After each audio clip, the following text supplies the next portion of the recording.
Londres menace Téhéran pour obtenir la libération de son pétrolier Stena Impero. Le Royaume-Uni pourrait geler des avoirs iraniens et demander aux Européens et aux Nations Unies d'imposer des sanctions au régime des Mollahs, des sanctions levées par l'accord sur le nucléaire iranien de 2015. Le Stena Impero a été saisi dans les eaux du sultanat d'Oman, en violation claire de la loi internationale. Il a ensuite été forcé à naviguer dans les eaux iraniennes. C'est tout à fait inacceptable.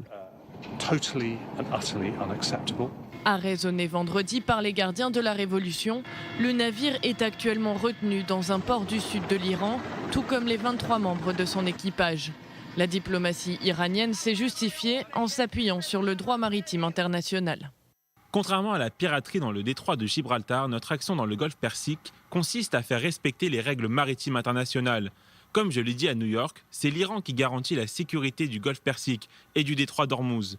Le Royaume-Uni doit cesser d'être un accessoire du terrorisme économique américain. Téhéran avait promis de venger l'arraisonnement d'un pétrolier iranien dans le détroit de Gibraltar au début du mois, soupçonné par les Britanniques de transporter du pétrole à destination de la Syrie. La crise entre Téhéran et Londres s'ajoute aux tensions entre l'Iran et les États-Unis.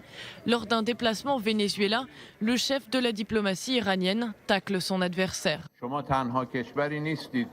Vous, le peuple du Venezuela, n'êtes pas le seul à souffrir et à subir la politique de terrorisme économique des États-Unis. Et vous, frères et sœurs à Cuba, en Iran, en Syrie et dans le monde entier, affrontez la politique erronée du gouvernement américain. Si les Européens appellent à une désescalade, les tensions dans le golfe Persique ne vont qu'en s'accentuant depuis déjà 3 mois.